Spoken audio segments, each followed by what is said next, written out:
Mahomes struggled in a Bengals matchup. Kareem Hunt is back in Kansas City. All of this next on Chiefin. Welcome, Chiefs Kingdom. Thanks for tuning in to this Red Kingdom Media production, bringing you raw, authentic Chiefs coverage. Make sure to like and subscribe to stay up to date on your team. Now sit back and enjoy the show. Welcome to another episode of Chiefin. I'm your host, Dale Fowler, along with my partner, Lonnie. Let's just see that. Let's hope the Chiefs come back and show that their regular self. Facts. Go Chiefs. Welcome back to another episode of Chiefin. I'm your host, Dale Fowler, along with my partner, Lonnie. How you doing tonight, bro? Good. Excited. Ready to talk some Chiefs football. Bro, look, it's a lot that happened this week in Chiefs Kingdom. We're definitely ready to get into those conversations because we have a mighty reunion, but we'll get onto that topic later on in the show. But let's go ahead and jump right into it. So, Patrick Problems. The Kansas City Chiefs defeated the Cincinnati Bengals 26-25 on Sunday afternoon. Although they were able to pull away with the victory, Mahomes still showed his struggles against the Cincinnati Bengals, throwing 2 interceptions.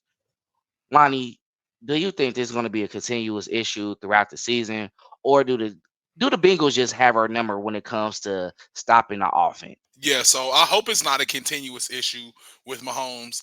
Like you spoke about on previous episodes, the one thing that Mahomes can't do, just like you said on our last episode, when we were just talking about our keys to victory, is he can't throw stupid interceptions. And the one thing that continues to kind of find him are these dumb interceptions. When we tend to find ourselves in good situations that we should be capitalizing off of.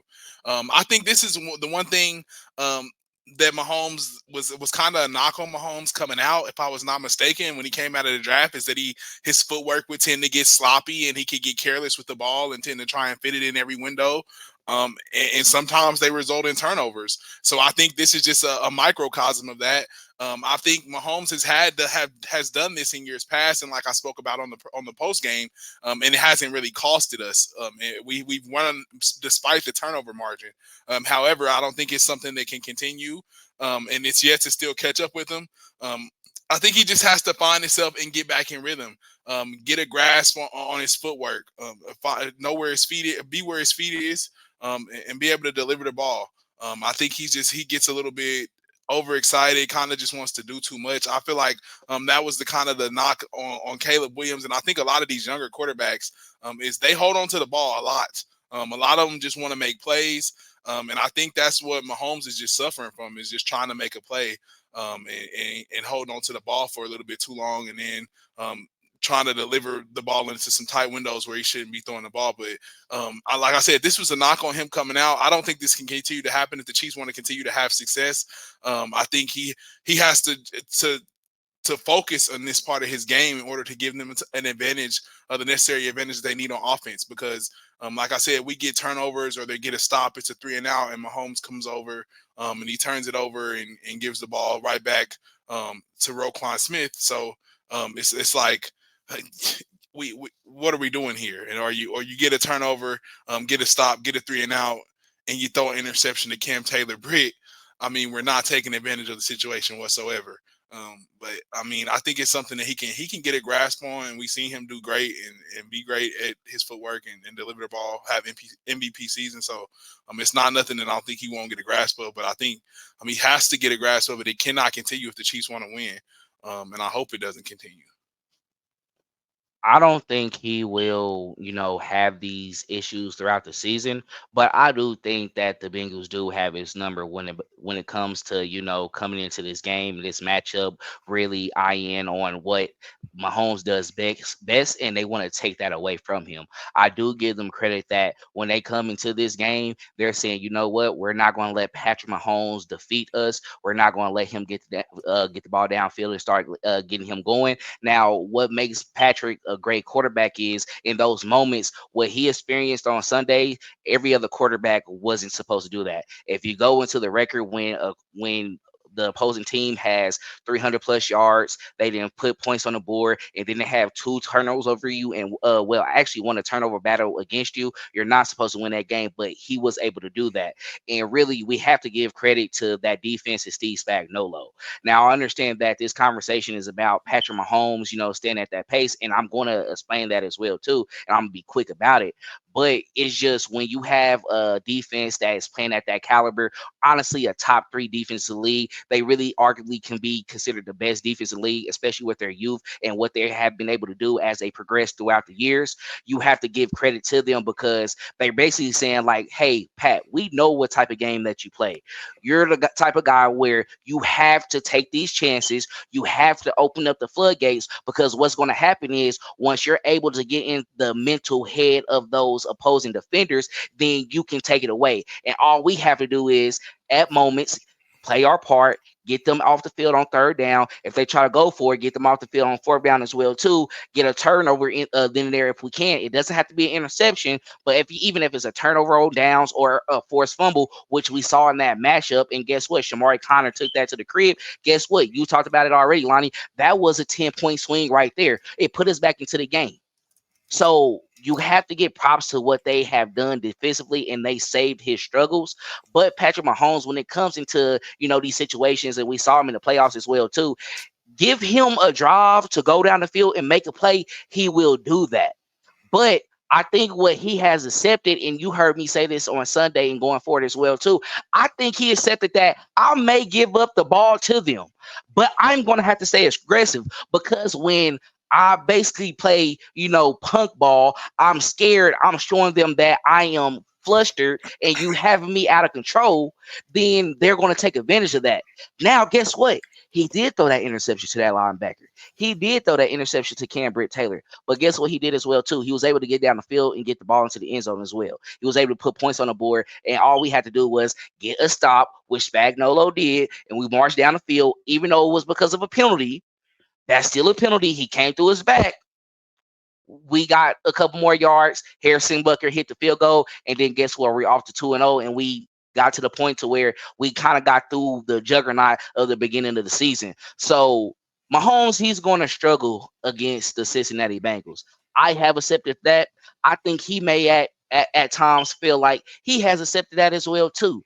But it's going to come down to, if we're in the game, I'm going to have to live for the big moments. I'm going to have to do what I have done best, be able to get through with a victory and move forward as he has been doing, and he did it the last two times as well. So actually the last three times. Burrow was in one of those games, but it still happened. So yes, we can say that we know they are out there making t-shirts and putting them in their fan shop as well too. But hey, we got the head-to-head matchup. When it comes to seeding, we're going to be able to be placed above you if we have the same record.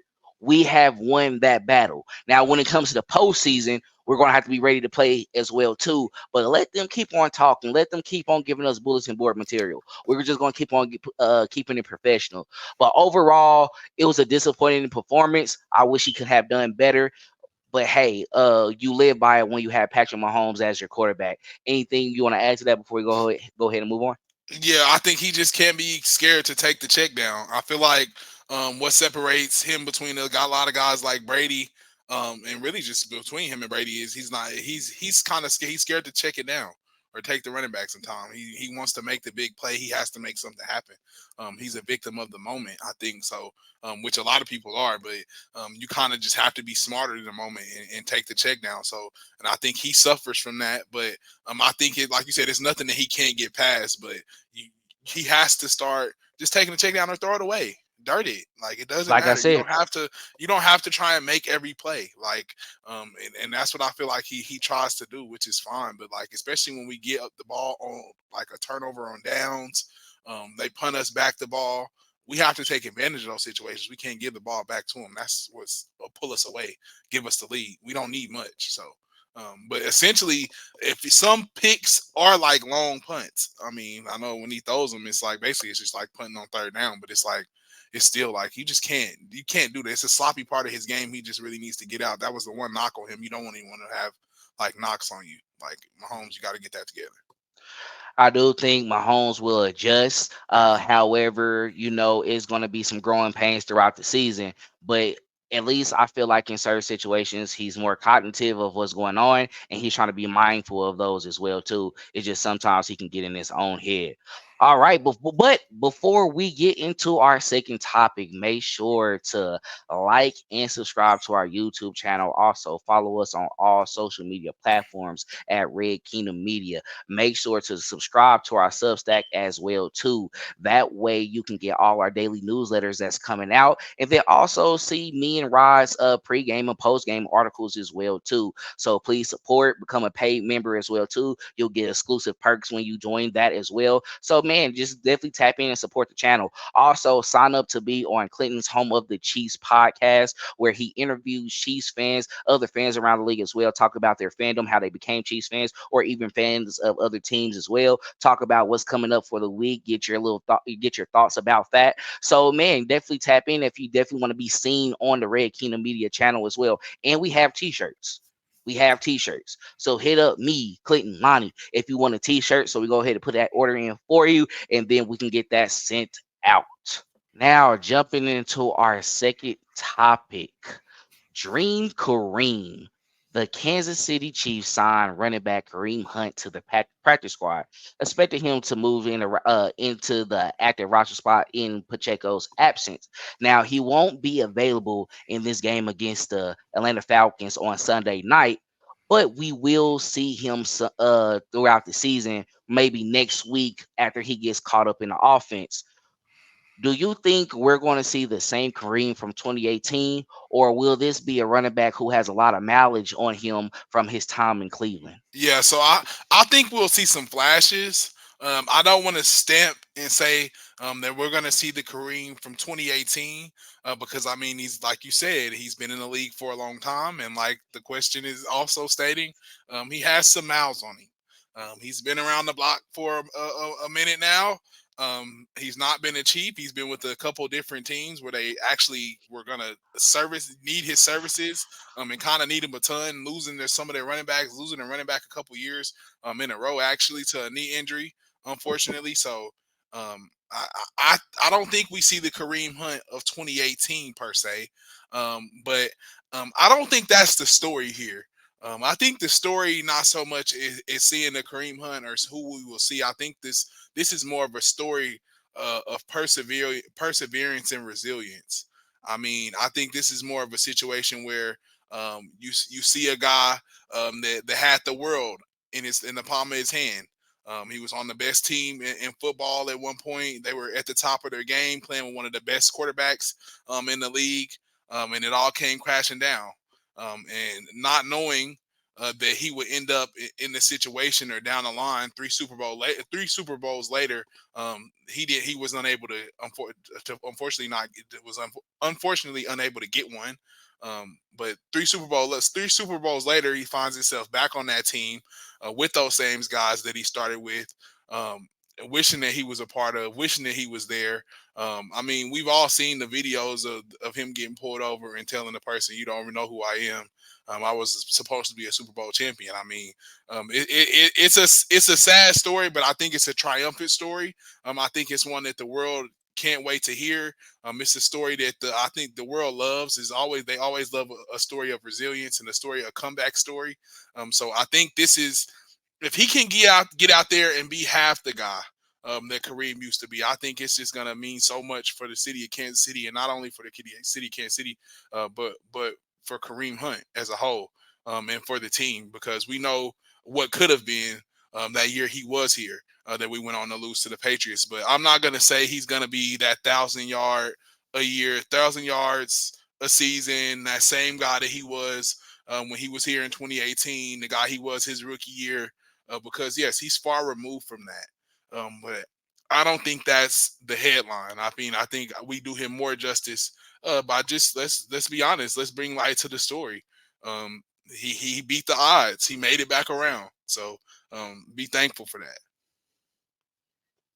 Honestly, everything you just said is exactly true.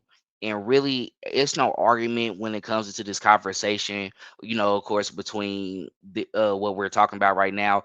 We talked about this before, even off camera as well, too. And I told you how I felt even with him coming to this game against the Falcons. I wanted to see rolling around the pocket, find Kareem down the sideline, and then in for six. But when I say this, we're not getting Kareem from 2018. We got to remember that both of him and Mahomes got into the league at the same time in 2017. He is 29 years old as well, too. But what we can take from this situation is he had 9 touchdowns last season with the Cleveland Browns and led them with rushing touchdowns as well, too. I think we can get 3/4 of what Kareem was in Kansas City. And because of this resilience and this redemption story that we're talking about right now, I feel he's coming into this. I should have been a 3-time champion. I probably would have made us a 4-time champion.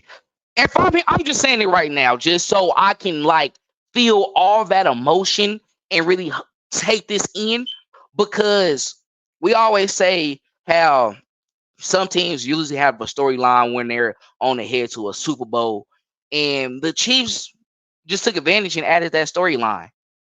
Kid who was drafted by the Kansas City Chiefs found a new home in Cleveland, comes back home to where it all started. He has his love for Cleveland, but he would tell you Andy Reid always stayed in touch. He came to Patrick Mahomes' wedding. He regrets that. He was going to get a contract here. He was going to do whatever he could to play with his quarterback. I want everybody to go back and look at the highlights. Me and Lonnie did that together. We had to do it together. And also, we went back to look at old Dwayne Bowe highlights as well, too. You should check those out because those was crazy. I'm just going to be real. I'm off topic tonight because I'm feeling good a little bit. I'm just going to say that's how much we were in depth with this. And I was looking. This is what he needed. This is what he wanted. You got to back when he gets into the red zone. He's scoring a touchdown. It's no second guesses. He's pushing his way through. He gets out into the when Pat gets out the pocket. He's moving around like a wide receiver. Now I know we said we brought in Samaje Perine for that because we saw what he did against us with the Bengals. Kareem is all that and more. What I say beforehand, he was Pacheco before he came. We all love Pacheco. I'm sorry, Pop. I love you. You're the back of the future. You came in and held it down like you were supposed to. He did ruin his chances when he was with us. Lonnie, I'm putting you back on screen. You saw the highlights with me. You said, nah, he's what we wanted Pop to be once we brought him in. He had the whole package. He's an every down back. You see me on a stretch, see me on a toss, see me at the middle. I can do it all. You want me to go out into the slot or go out to the outside receiver? Oh, Pat getting out the pocket. Y'all just sitting there lollygagging. No, I'm upfield like I'm a receiver ready to go. And nobody's seeing me. We have it. Don't just put too much expectations on him. That's all I'm going to say. We still need to play the game as we were playing before, get him implemented into the system. But he has always been the guy who can go out there and do what he's asked. He's going to do the job that he's told to do. Airbnb, if he was still in this offense, he probably would have had a field day. You think Andy Reid was happy? He had that relationship. He made him. That's when he was the sole running back coach. He made him to what he was. But at the end of the day, I think this is just a perfect way for, everything to come back for Kareem. He can go back to that video and look at it and say, I said that to them, but I have a chance to actually help them come back and complete a three-peat. I was put in this place to really push us over, and this is going to be a story for all of us. I missed out on the other 3, but damn, I'm happy that I can get one and retire with if I can. And that's what's going to matter. Now, going forward, if P show out this season, Clyde, I'm sorry. P-Ron, I'm sorry. It's going to be Pop. Kareem and Steele, and they gonna love that. They're gonna have fun with that. But it's great to see. I'm glad that he was able to get back to Kansas City. I know he probably hit up a couple spots that he missed when he was here as well too. He really did enjoy his time up here. So for him to come back, I know his family is happy as well. It was good for them to go back home to Ohio for a little bit to be able to play with the Browns. But at the end of the day, everyone comes to the NFL to get that championship ring, and with him having the chance to do that, it just all makes sense. And then we'll see what happens after that. But anything else you want to add before we go ahead and jump on to our last topic? Like you said, I mean, he was all that and more. Like Dale said, go watch him. If you ain't seen it, go see it. I mean, we're not saying that. We don't even want to hype it and say, "Oh yeah, he's gonna like." We don't want to say that because he's far removed from that. But when you talk about catching out of the backfield, he has a deep ball from not only Patrick Mahomes, he has a deep ball from Alex Smith Smith. against both Bill Belichick coach defenses in both games we won because of Kareem Hunt. So you gotta it's a lot of context there when you talk about bringing somebody back. He's not just like he was the guy that was just here and willy nilly. He was a guy that was almost the offense was almost built around. So you gotta man, you only what could be, what can happen. Especially with a guy Andy Reid's offense that knows his system. Andy he knows how to put you in situations now. That's kind of what he does with Travis. He knows how to use him. He's older. You can't go out there and be out there 30, 40 snaps, right? So I'm gonna just put you in the best situation. Third and short, red zone. You know that put the green marker, highlighter, whatever on Travis Kelce because he's probably dialing something up to get him open. Same thing with Kareem Hunt. Last game he played, I think Denver Broncos game, like you said, he posted the highlights. Shovel pass inside, jump hurdling people. It's Andy Reid written all over it. So it's the possibilities. What could happen, I think, is what we're excited for. Yeah, it's definitely gonna be fun. I'm excited for him to be back in Kansas City. Won't be playing this Sunday, unfortunately, but we probably should see him next week against the Chargers, and that'd be a perfect game for him to come back to against divisional rivals. All right, so going into our last topic, Sunday night predictions. What are your three keys to victory against the Atlanta Falcons, and who will stand out in this matchup from the offense and the defensive side of the ball? Yeah, so my first key to victory going up against the Falcons is going to be to stop the run. We've seen what Bijan Robinson was able to do to that front against the Eagles, ripping them back and forth um, all up and down the field with the run. We know that that's been our Achilles heel as a defense as well. Not having the ability to stuff that run inside, kind of fit the run with the linebackers, making sure that we're properly stopping the run. So I think the first key for sure is going to be stopping the run. And then I think the second key is going to being able to find the answer on third and short and fourth and short, and that be on offense and defense. I feel like we're going to have to get down there in critical situations and win those situations. And really just win critical situations overall. So I'll make that my second point. Win critical situations, whether that be fourth and short, third and short, um, 2 minute drill, whatever it be.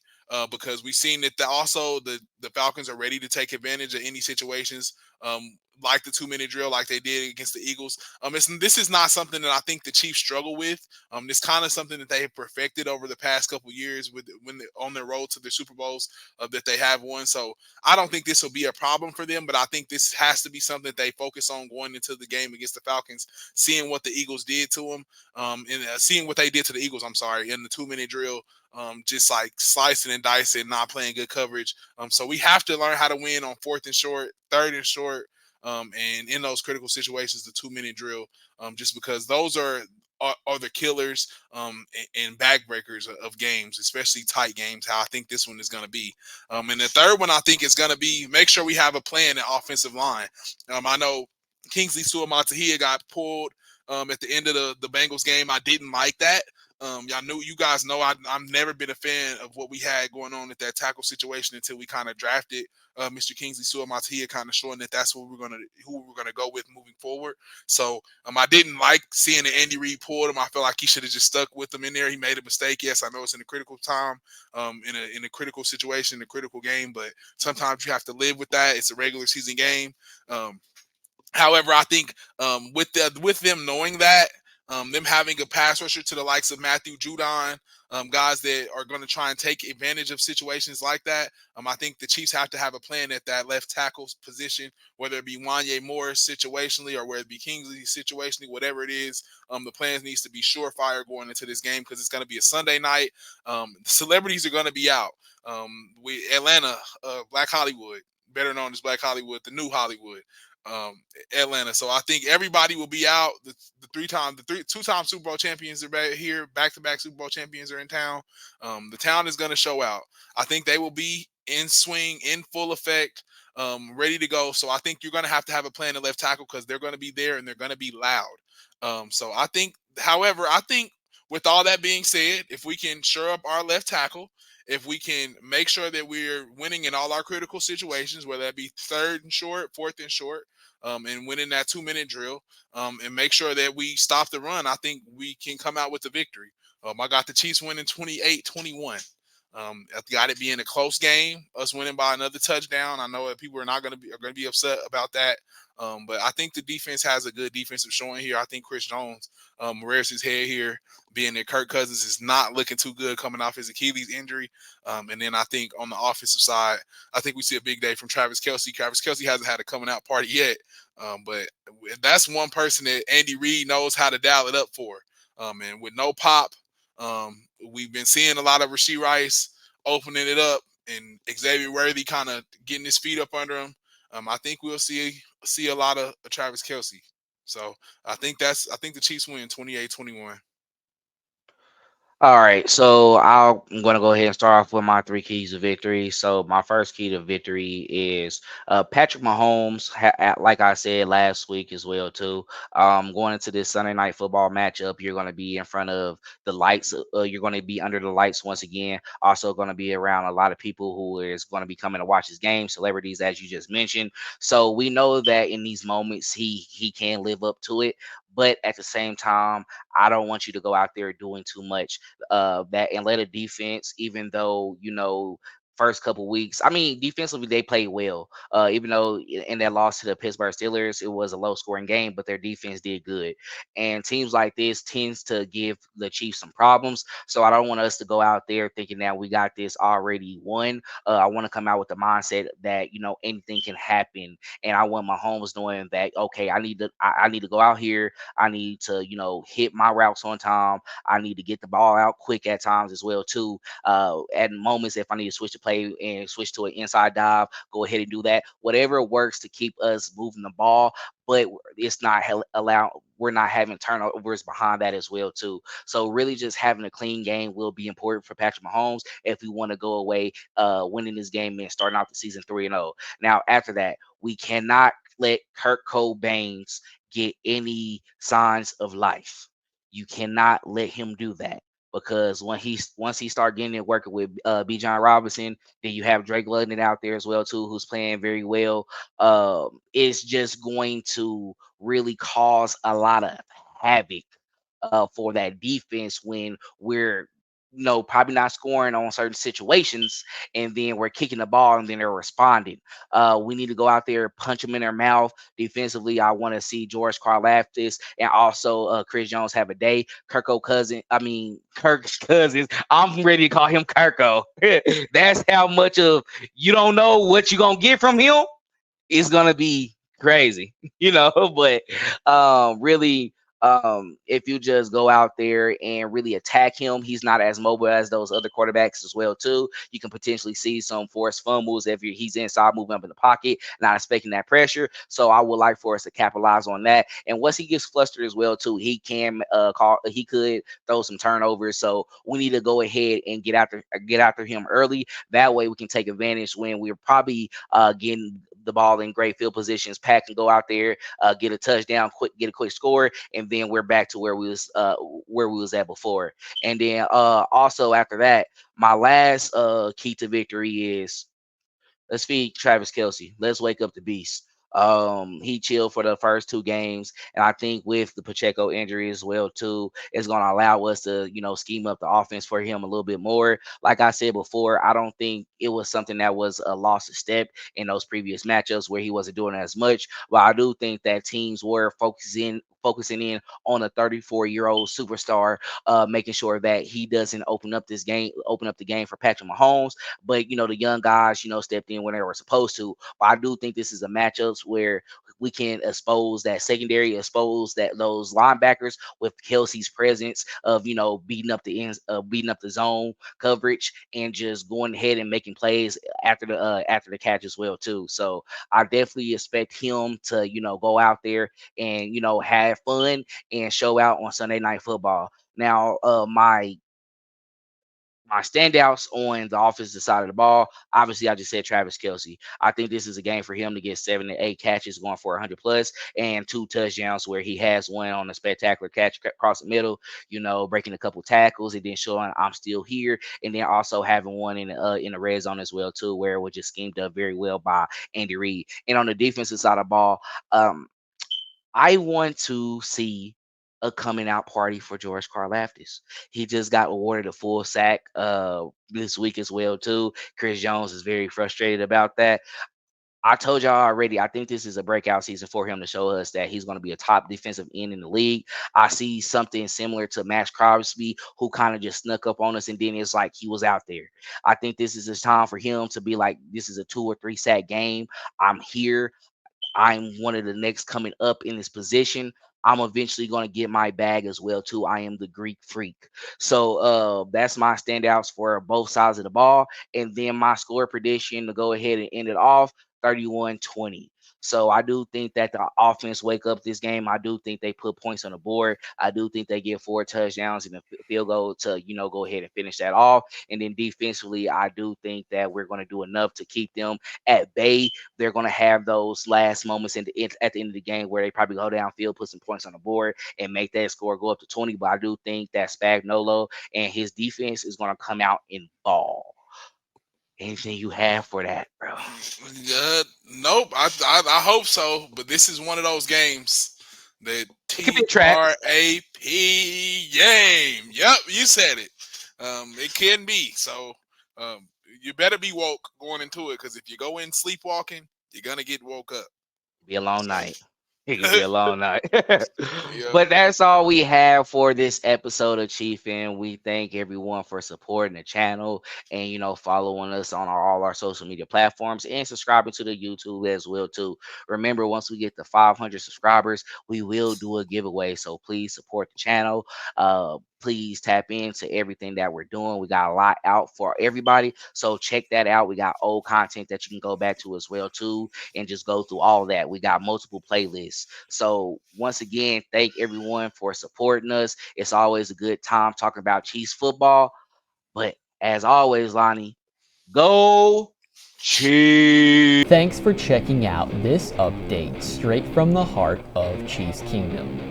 We appreciate your passion, so please leave a like and follow us wherever you tune in from. See you next tailgate, your trusted source for all things Chiefs, Red Kingdom Media.